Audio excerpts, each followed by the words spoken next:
जरा सोचिए क्या हो अगर जिस एक चीज में आपकी मास्टरी हो वही पुरानी हो जाए। जब पूरी दुनिया ही बदल रही हो तो बड़ी बड़ी सफल कंपनियों के पास ना सिर्फ दो ही रास्ते बचते हैं, या तो वो भी वक्त के साथ बदल जाएं या फिर इतिहास का हिस्सा बन जाएं। आज हम एक ऐसी ही दिग्गज कंपनी की कहानी समझने वाले हैं जो इस बदलाव की लहर पर सवार होने के लिए एक बहुत ही सोची समझी बाजी खेल रही है। और यही वो एक सवाल है जो आज ऑटोमोबाइल की दुनिया के हर बड़े खिलाड़ी के बोर्डरूम में गूंज रहा होगा। सोचिए, जब दशकों की मेहनत और एक्सपर्टीज पेट्रोल और डीजल इंजन बनाने में लगी हो और अचानक भविष्य इलेक्ट्रिक गाड़ियों का दिखने लगे तो कोई करे तो क्या करे। तो मिलिए सनसेरा इंजीनियरिंग से। ये वो कंपनी है जो इस चुनौती से भाग नहीं रही, बल्कि सीधे सीधे इसका सामना कर रही है। और मजे की बात यह है कि उनके पास भविष्य के लिए एक बहुत ही क्लियर और दमदार प्लान है। चलिए इसे ही समझते हैं। ठीक है, तो उनके फ्यूचर प्लान को समझने से पहले यह जानना जरूरी है कि भाई सनसेरा आज है क्या। क्योंकि ट्रेडिशनल ऑटोमोबाइल की दुनिया में ना ये कोई छोटा मोटा नाम नहीं है, ये एक बहुत बड़ा पावर हाउस है। बिल्कुल आसान भाषा में अगर समझना हो तो ये कंपनी गाड़ियों और मशीनों के लिए वो बेहद जरूरी छोटे छोटे लेकिन एकदम सटीक पुर्जे बनाती है जिनके बिना वो चल ही नहीं सकती। और ये काम वो आज से नहीं 1981 से कर रही हैं, मतलब 4 दशकों से भी ज्यादा का एक्सपीरियंस है। और ये लोग अपने काम में माहिर हैं, इसमें कोई शक नहीं। जैसे एक एग्जाम्पल लेते हैं, इंजन का एक बहुत ही जरूरी हिस्सा होता है कनेक्टिंग रॉड। पता है, इसको बनाने में सनसेरा दुनिया के टॉप 10 सप्लायर्स में से एक है। इससे उनकी इंजीनियरिंग की ताकत और स्किल का अंदाजा लगता है। इनकी पहुंच सिर्फ भारत तक ही नहीं है, इनका कारोबार 23 देशों में फैला हुआ है और इनके ग्राहक दुनिया की कुछ सबसे बड़ी कंपनियां हैं। तो सही मायनों में ये एक ग्लोबल इंडियन कंपनी है। लेकिन अब आती है कहानी की सबसे बड़ी चुनौती। जिस इंजन के पुर्जे बनाने में सनसेरा ने मास्टरी हासिल की है, अब वही इंजन बदल रहा है। पेट्रोल डीजल इंजन, यानी जिसे हम ICE कहते हैं, उसका दौर अब ढलान पर है। और ये सनसेरा के लिए एक एग्जिस्टेंशियल क्वेश्चन है, एक अस्तित्व का सवाल। अब जरा इन नंबर्स पर नजर डालिए। ये आंकड़े वाकई में चौंकाने वाले हैं। कंपनी की लगभग 74% कमाई, मतलब करीब करीब 3/4, आज भी पारंपरिक IC इंजन से जुड़े बिजनेस से आती है। सोचिए ये कितना बड़ा रिस्क है, क्योंकि अगर IC की मांग तेजी से गिरी तो इसका सीधा असर कंपनी की बुनियाद पर पड़ेगा। तो भाई सनसेरा का जवाब क्या है इस पर? वो हाथ पर हाथ धरे नहीं बैठे हैं। ये जो स्टेटमेंट है ना, ये उनकी पूरी स्ट्रैटेजी का सार है। वो जानबूझकर स्ट्रेटेजिकली IC पर अपनी निर्भरता कम कर रहे हैं और अपना भविष्य उन नए सेक्टर्स में बना रहे हैं जो तेजी से बढ़ रहे हैं।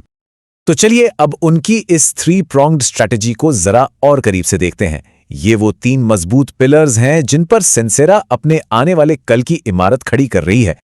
पहला पिलर है एरोस्पेस और डिफेंस। और सुनिए, ये कोई छोटा मोटा कदम नहीं है। वो अब एयरबस और बोइंग जैसे दुनिया के दिग्गजों के लिए पार्ट्स बना रहे हैं।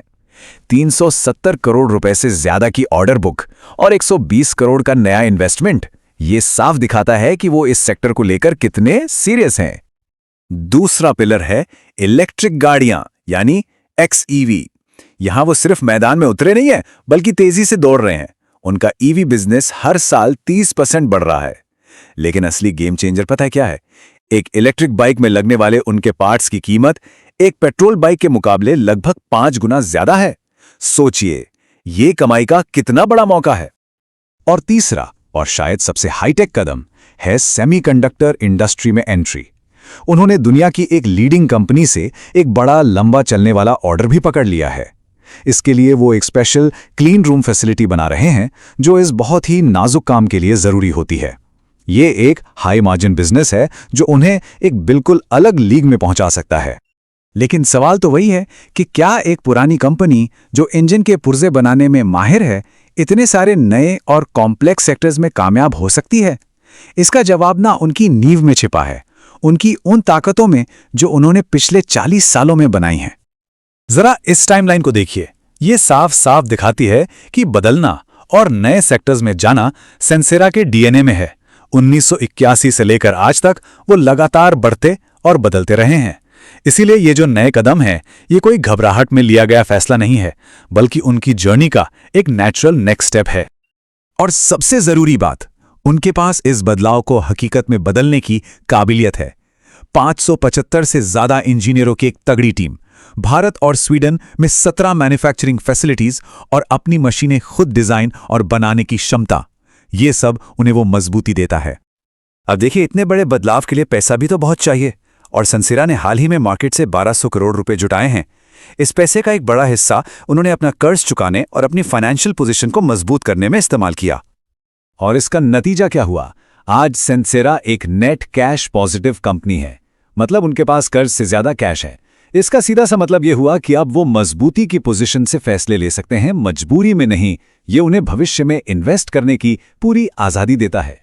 लेकिन हां, ये मानना भी गलत होगा कि ये रास्ता बिल्कुल आसान है। हर बड़ी स्ट्रैटेजी की तरह इसमें भी कुछ बड़े रिस्क हैं, और एक पूरी तस्वीर के लिए इन पर भी नजर डालना बहुत जरूरी है। ये स्लाइड ना पूरी कहानी का निचोड़ है। एक तरफ तो हैं हाई मार्जिन वाले नए सेक्टर्स में ग्रोथ के जबरदस्त मौके, तो वहीं दूसरी तरफ इन नए सेक्टर्स में काम करने का रिस्क, उनका पुराना बिजनेस कहीं उम्मीद से ज्यादा तेजी से ना गिर जाए, और कुछ बड़े ग्राहकों पर जरूरत से ज्यादा निर्भरता जैसी चुनौतियां भी हैं। उनकी कामयाबी इसी बात पर टिकी है कि वो इस बैलेंस को कितनी अच्छी तरह साधते हैं। और आखिर में हम वापस उसी बुनियादी सवाल पर आते हैं। सेंसेरा इंजीनियरिंग की कहानी सिर्फ एक कंपनी की नहीं है, बल्कि इस बात की है कि कैसे एक्सपीरियंस और विजन मिलकर एक नए इंडस्ट्रियल युग की चुनौतियों का सामना करते हैं। अब तो उनका भविष्य ही बताएगा कि क्या एक पुराना खिलाड़ी वाकई नई दुनिया के नए नियम सीख सकता है या नहीं।